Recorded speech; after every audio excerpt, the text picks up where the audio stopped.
Morning mga kaibigan. Ngayon ituturo ko sa inyo kung paano mag-cash in sa Lazada. So ang gagawin lang po natin, pupunta po tayo sa may Lazada. And then open nyo lang po itong account. Ito pong cash credit. Ayan.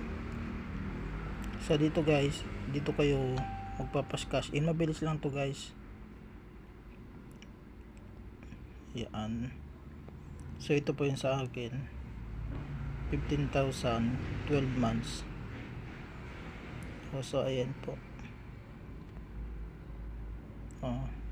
Sa mga gustong umutang kay Lazada, mabilis lang po ito. Verification lang po, face verification.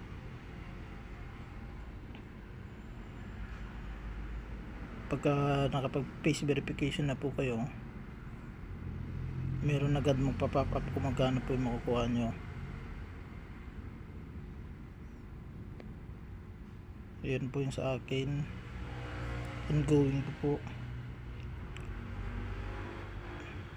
Madali lang naman po mag cash in, cash out dito.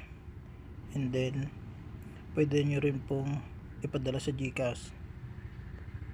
Ito po. Ayan, 12 months po siya, 1,862. Yung sa akin po meron na kaya hindi ko mapakita yung tutorial.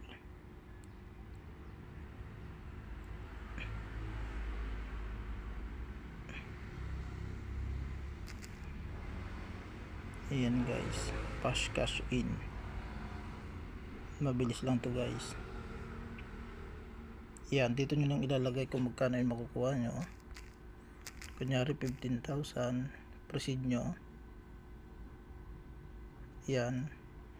And then mamimili kayo kung anong bank account, Maya e-wallet, ganun. Yan.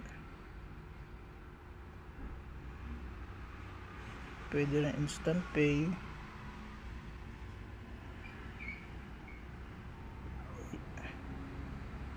Ayan guys.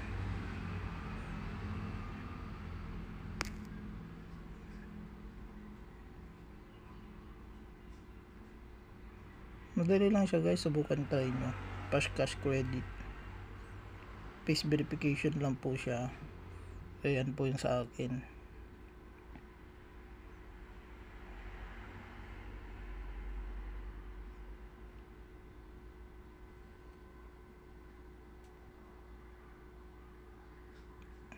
$15,000 po yung akin nakuha. Inaantay ko pa po.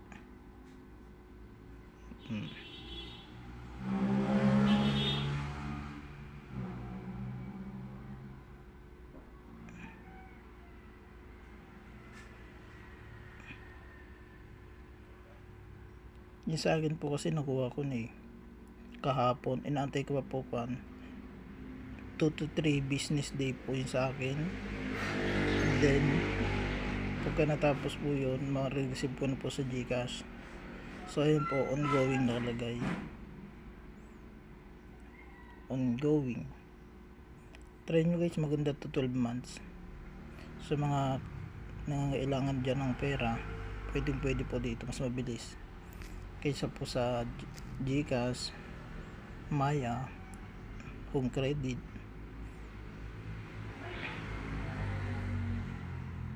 So okay po ito. So yun lang guys, try nyo din po. Ayan, credit ongoing. Yan 12 months to pay. Pwede nyo rin po siyang repay in advance. Ayan guys, diba? Ang ganda siya. 15,000 12 months, pwede na.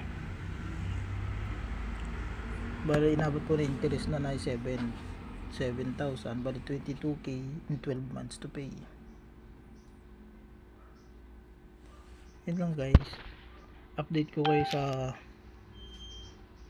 pagdating po sa GCash 2 to 3 business days.